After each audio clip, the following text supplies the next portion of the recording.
Yeah, the run defense, as you said, is one of the best in the country. They have a saying, "Stop the run, have some fun," and they've been having a lot of fun stopping the run. Which that's another matchup. Just because I'm sure you've talked about it a lot. Jeremiah Cobb has been really efficient, but he just hasn't gotten the ball a ton.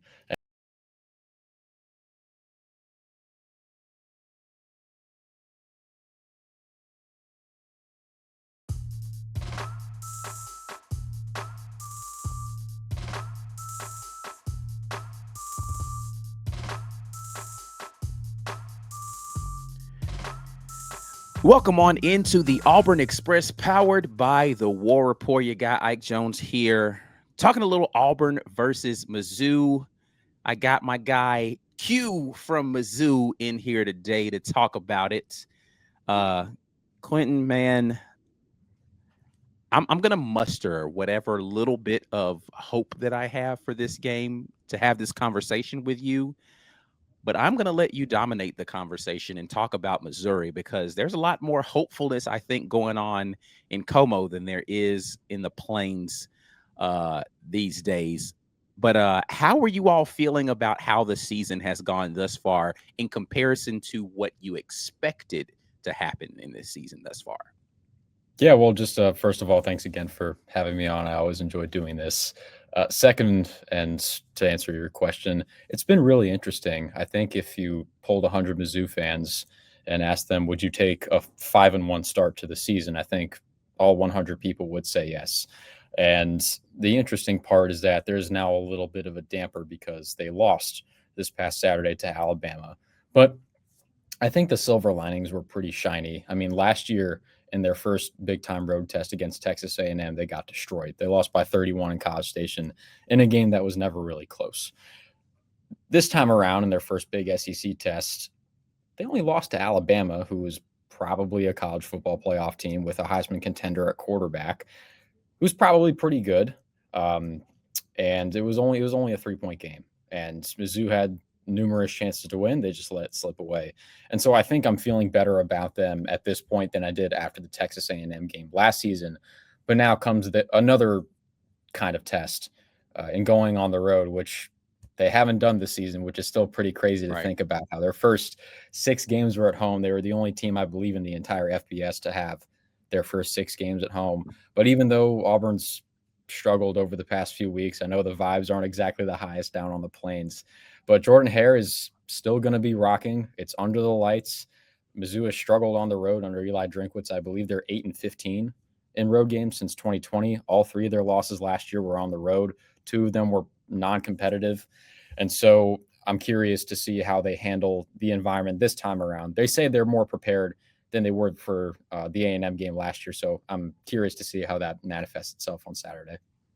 Yeah, I think it's interesting. I think that's the if there is a glimmer of hope for the Auburn faithful, it's that Missouri has not had this particular test, the road test, SEC. You know, your quarterback first time on the road with this offensive line, trying to figure out how to communicate. If the Auburn faithful show up and bring the noise, is it going to be impactful for what Missouri is trying to do offensively, especially if there have to be changes? They don't do a ton of stuff at the line of scrimmage, but they will let them get up there and make some changes. And communication is going to have to be on point, particularly if you're talking about blitz pickups, all those sorts of things. So let's talk about this Missouri offense, right? The one good thing is you don't really have to do a lot of stuff at the line of scrimmage if you're turning around handing the ball off to a guy who is one of the best running backs in the country. Talk to me a little bit about what Missouri's got on offense so far this season. Yeah, they like to center their offensive attack around the run. Ahmad Hardy has been a revelation this season. I think people were not entirely sure how much of his production last season at ULM in the Sun Belt against Sun Belt competition would translate to the SEC, but it's translated perfectly fine. And outside of last game, where he only took, I believe, 11 or 12 carries, and I will say, I think the flow of the game really dictated that. They ran, I believe, on 11 of their first 11 of their 16 total first down attempts. It's not like they weren't trying to establish the run. It's that Alabama was also holding the ball for a really long time. They won the time of possession battle by over 17 minutes. And Right. so get that out of the way first. But in the 5 games before that, he has been unbelievable. His contact balance is incredible. He can hit the home runs too. He has had so many runs of 10 plus, 20 plus yards.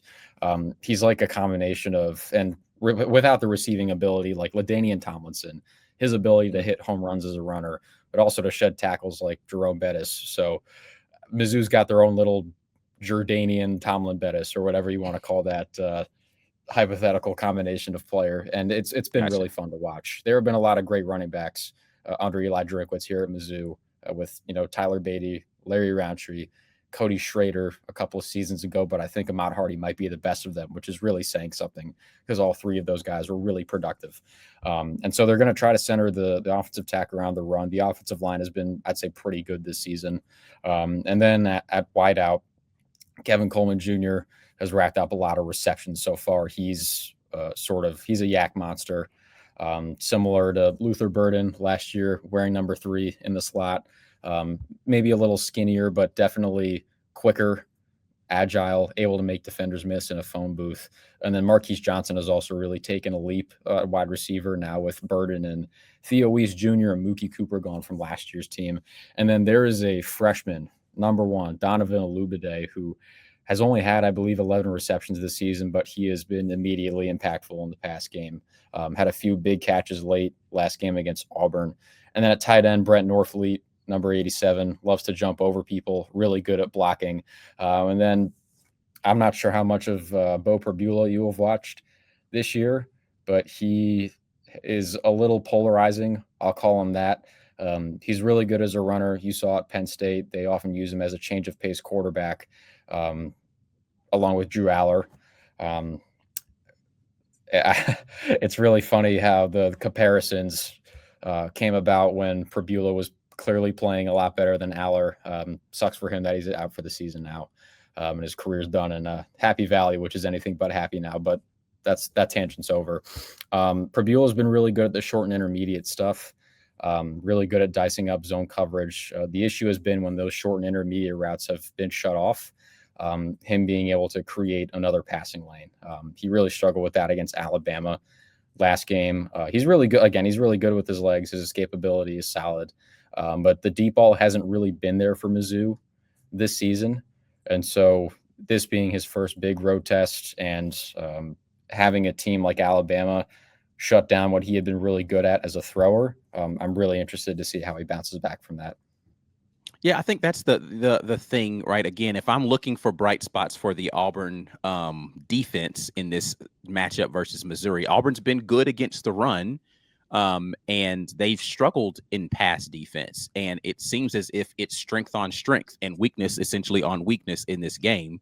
Auburn versus Ahmad Hardy and that rushing attack, including the quarterback there, and figuring out how they Missouri can attack this Auburn secondary that has not been covering well this season.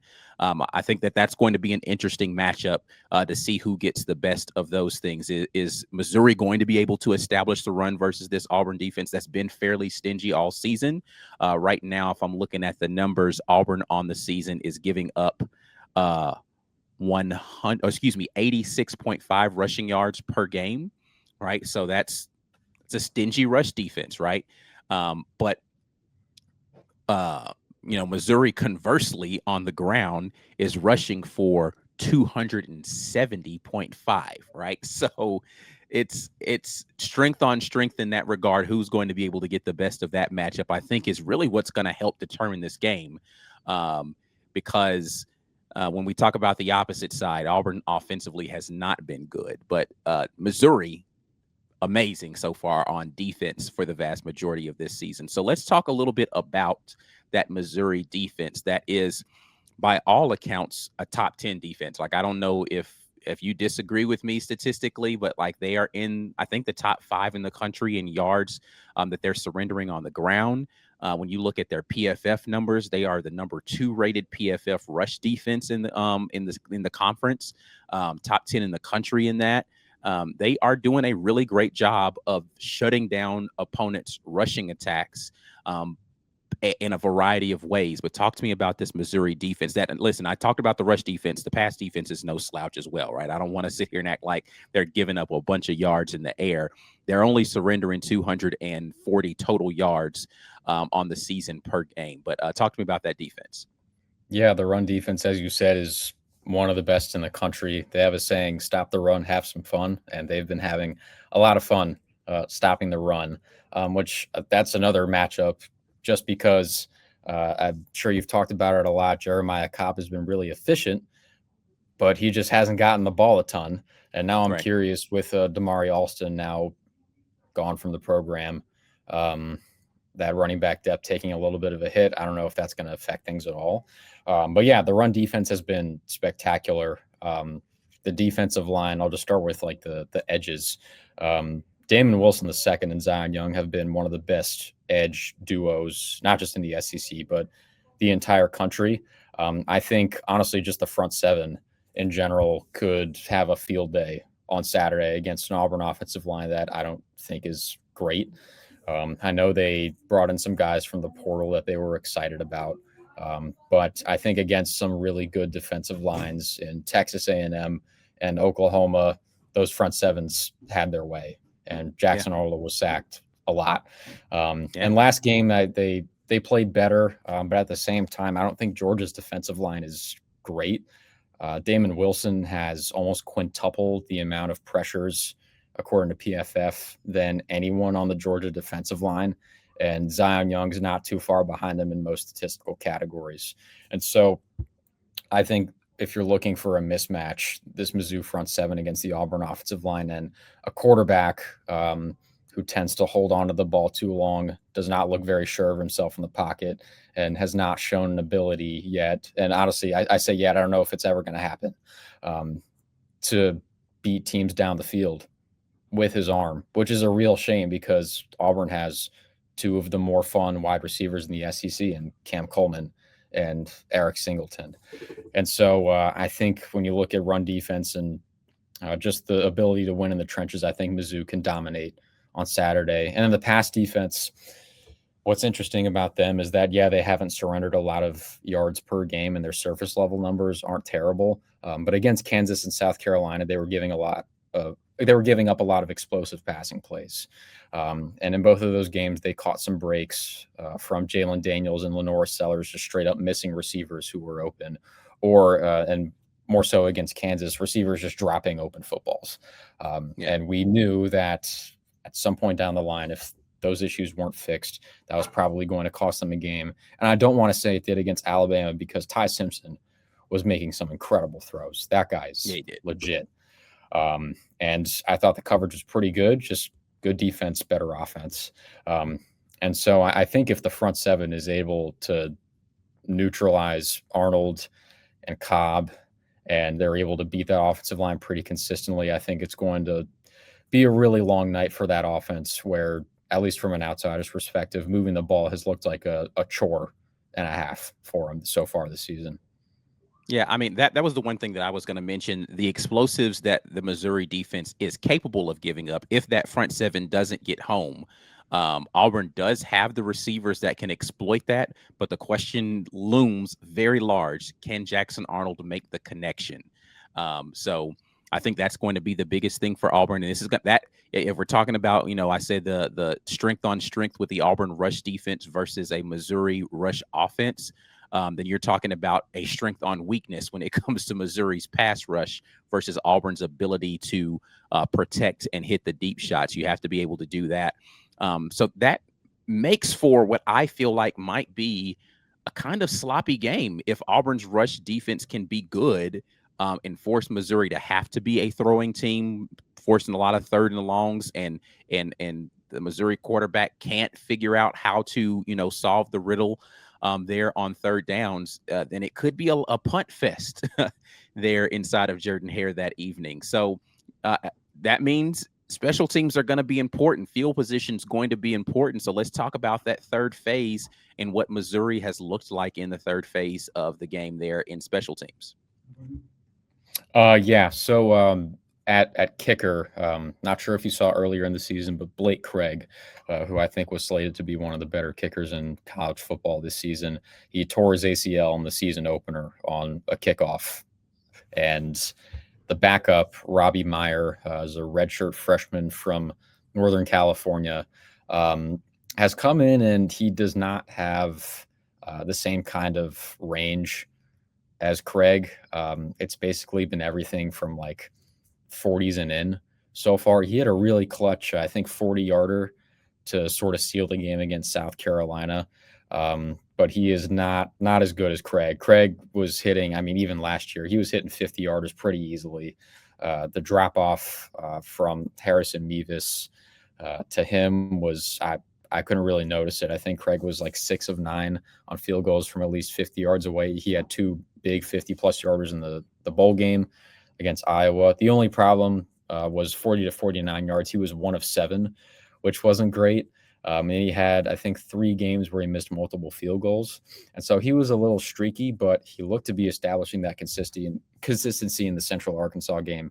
But now he's done for the year, and now it's Meyer. And then punting, Connor Wesselman, he's a Stanford transfer, taking over for Luke Bauer, who had been the main guy the last couple of seasons, even though he split reps sort of in 23. Wesselman's been pretty good for the most part. He had a really bad punt against Alabama, but for the most part, he's been solid. He's no like Matt Ariza, what he was at San Diego State, where he's launching 60 to 70 yarders every other punt. But he's still been pretty solid so far. Okay. All right. So, I mean, what about the punt? What about the return game? Any guys that Auburn fans are going to be like, please don't kick it to him? Nah. Well, okay. So here, let me just explain it. Punt return, it's going to be Kevin Coleman Jr., as I mentioned earlier, is Mizzou's leading receiver. He's been pretty solid on punt returns. He had done punt and kick returns at each of his previous 3 schools. So Jackson State, Louisville, and last season Mississippi State. Mizzou over the past couple of seasons has gotten almost nothing from its kick and punt return units. Consistently one of the worst in the FBS, at least over the past couple of seasons. And Coleman Jr. has sort of helped with that. He's had a couple of really nice returns so far. So that's something to look out for too. And then kickoff returns, it's going to be Tavares Jones. He's a running back who's been with the program for a few years, was able to carve out a role in fall camp as a primary kick returner. And then I'll also mention Demarion Folks. He's a true freshman from Montgomery Village, Maryland. I grew up like 40 minutes south of where he went to high school. And people from Maryland, both athletes and just regular students, they don't really go to Mizzou. And so when I saw that he had committed, I was really happy.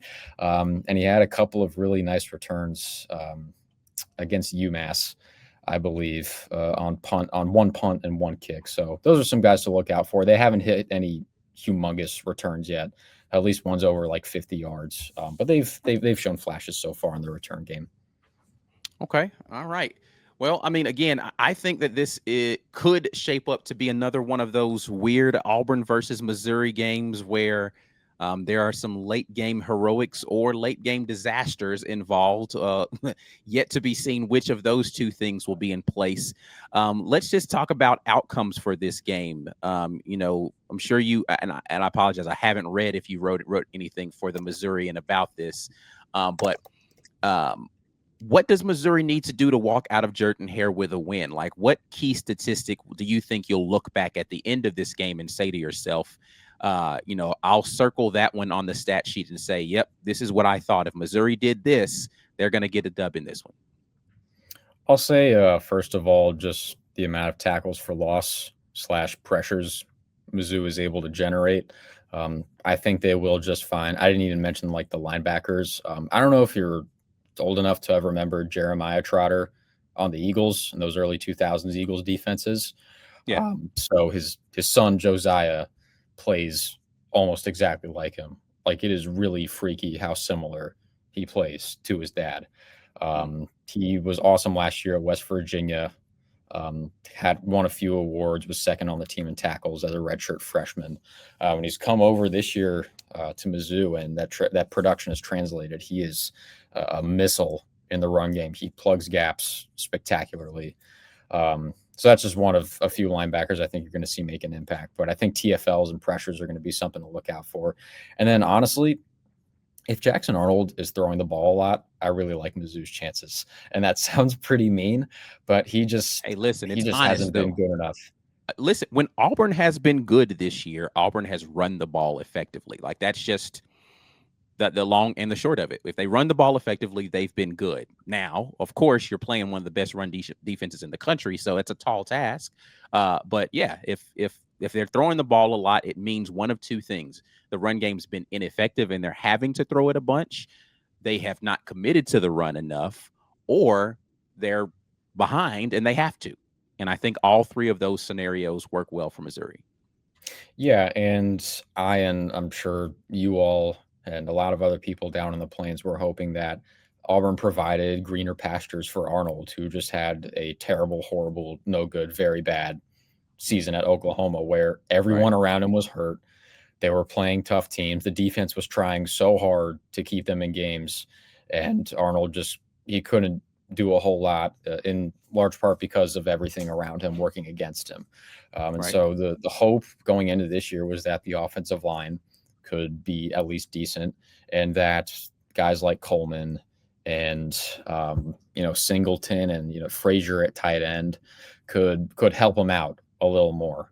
And it's just been Peyton Thorne 2.0.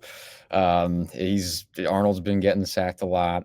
He hasn't been able to create explosives with his arm. I think his ADOT is barely over 7. If that's, I think that's correct. And so I think Mizzou again, like I think they can have a really successful game defending the run and just making life really, really miserable for Jackson Arnold.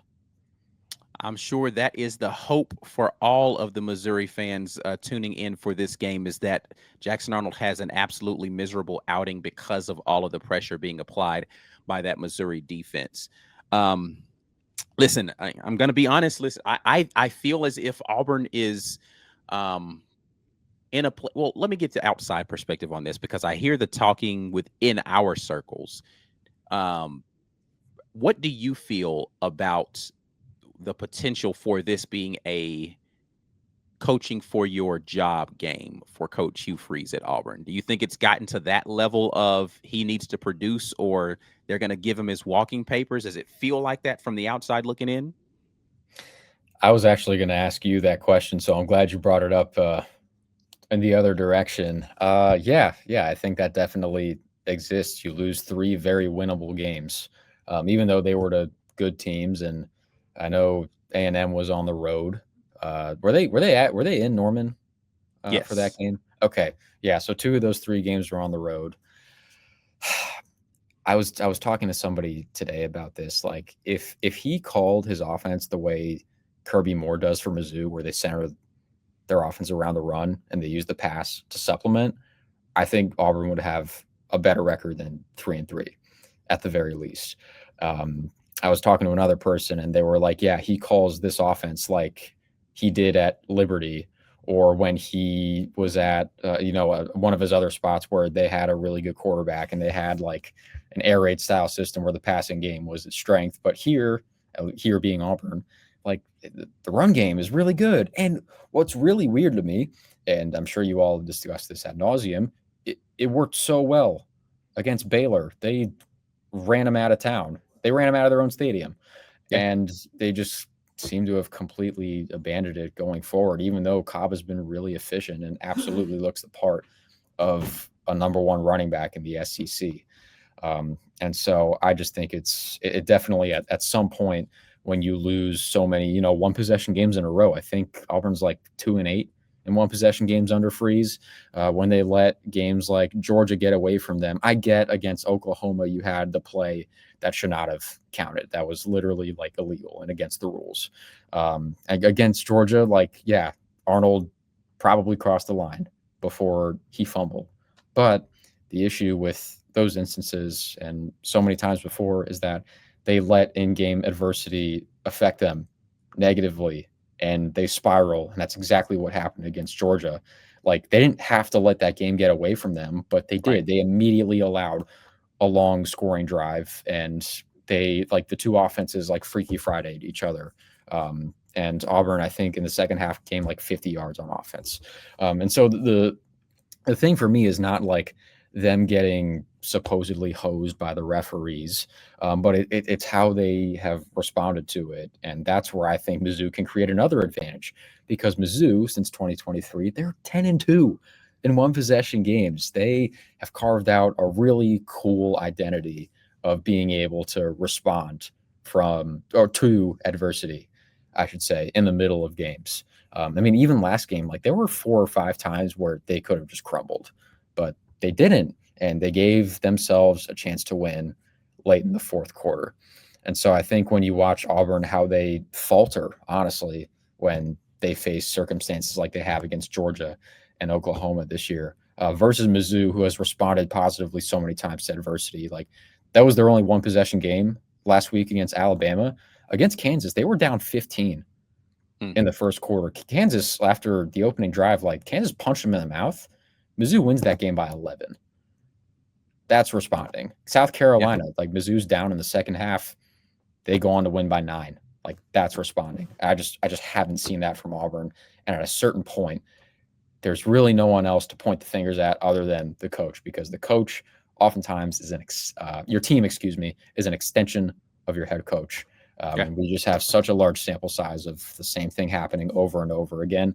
And at some point, you're gonna need to make a change. And I know this was a very long-winded answer to your question, but I'll close it out by saying I definitely think there's a sense, at least from my perspective, of yes, Freeze could be coaching for his job on Saturday. Yeah, I mean, I don't disagree. A 2.5-year sample size of inability to clutch up is essentially what you're seeing. And now I do believe that a large portion of that, and I hate to sound like but listen, I get to blame who I want to. I'm not the coach.